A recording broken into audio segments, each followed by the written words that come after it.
3차 대유행 속 감염병의 소방수라고 불리는 역학조사관들에게 빨간불이 켜진 건데요. 대통령은 오늘 직접 수도권의 역학조사 역량을 강화하라고 지시했습니다.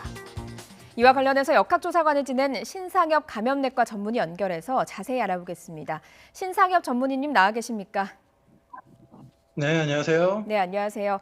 하루 확진자 이틀째 600명을 넘었습니다. 역학조사관을 지내셨으니까요. 이 정도 숫자면 역학조사를 제대로 다 할 수 있을까 하는 생각이 드는데 어떻습니까?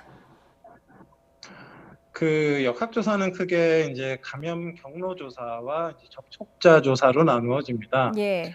그 감염 경로 조사는 이제 확진자가 나왔을 때 이 확진자가 어떤 경로로 감염됐는지를 이제 파악하는 거고요.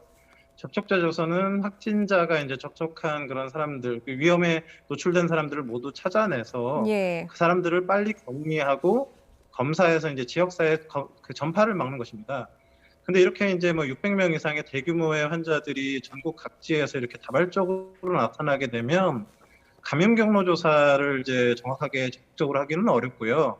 최대한 빨리 확진자랑 이제 접촉한 사람들을 찾아내서 격리하고 검사를 해야지만 그 지역 사회에 코로나19 전파가 확산되는 걸 막을 수가 있는데 예. 이 접촉자 조사를 하는데 지금 굉장히 많은 시간과 역량이 좀 필요한 그런 상태로 보입니다. 예. 역학조사관들도 상당히 많이 지친 상태로 보입니다. 그래서 그럴까요? 오늘 대통령이 직접 수도권에서 역학조사를 최대한 강화하라는 지시를 내리면서 공무원이나 군, 또 경찰도 투입하라고 준비를 지시했습니다. 어떻습니까? 현장에서 도움이 좀 되겠습니까?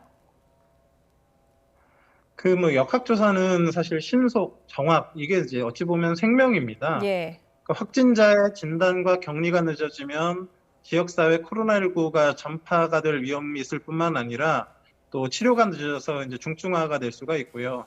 또 고위험군에 대한 접촉자 수사가 늦어지면 지역사회 코로나19 유행을 통제할 수가 없습니다. 예. 그런데 이제 일선의 이제 방역 현장에 어찌 보면 지휘관인 역학조사관의 숫자가 일단은 현재 이제 굉장히 부족한 상태인데요. 예. 이 역학조사관 같은 경우는 뭐 바로 이제 뭐 굉장히 오랜 훈련과 경험이 필요하기 때문에 바로 충원할 수가 없고, 그리고 또 생각보다 많이 그 역학조사를 도와주는 지원 인력들이 필요합니다. 예. 이렇게 대규모 환자가 발생하게 됐을 때 역학조사관뿐만 아니라 역학조사 지원 인력이 굉장히 많이 필요하게 되는데 그런 부분들이 충분히 이제 충원될 수 있도록 대통령님께서 말씀을 하셨다고 생각을 합니다. 예, 그러면 이 군이나 경찰 공무원은 역학조사 지원 인력에 해당하게 되겠군요.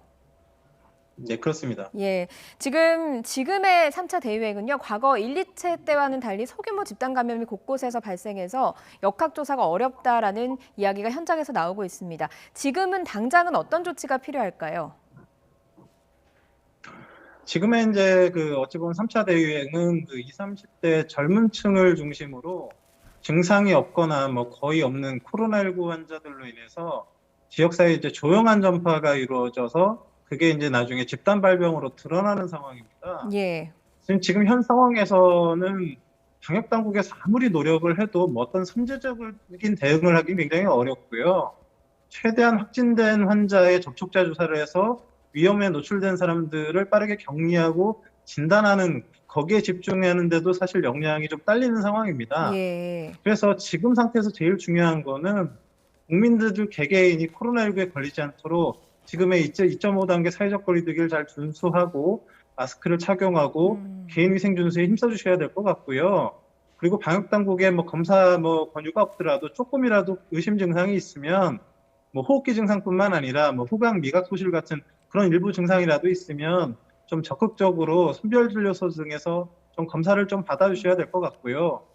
또 이제 방역당국에서 또 역학조사를 진행하게 됐을 때 해당이 되시면 적극적으로 좀 속이지 않고 협조해 주시는 그런 성숙한 시민의식 이런 것들이 사실 절실히 필요한 상황이라고 봅니다. 예, 결국에는 개인의 방역 그리고 역학조사에 협조를 해주는 것이 가장 중요하다고 이야기를 해주셨습니다.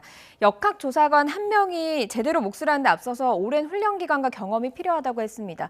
장기적으로 정부 차원에서도 이런 데 대비를 해야 될 것 같은데 어떻습니까? 네, 맞습니다. 역학조사관은 뭐 숫자가 많은 것도 물론 중요하지만 경험이 많은 역학조사관의 숫자가 많아야 됩니다.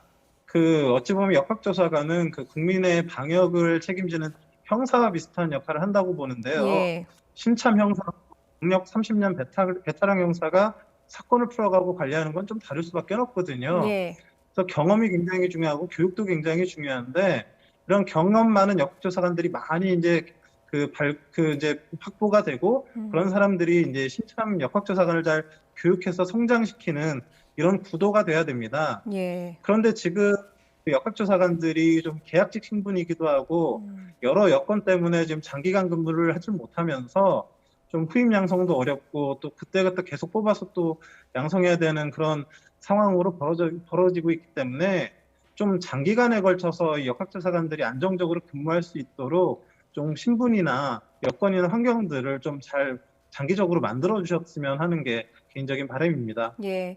역학조사를 강화하려는 대통령의 지시에 이어서 방역당국의 고민, 장기적인 대책 마련도 필요할 것 같습니다. 오늘 여기까지 듣도록 하겠습니다. 전문의님 감사합니다. 네, 고맙습니다.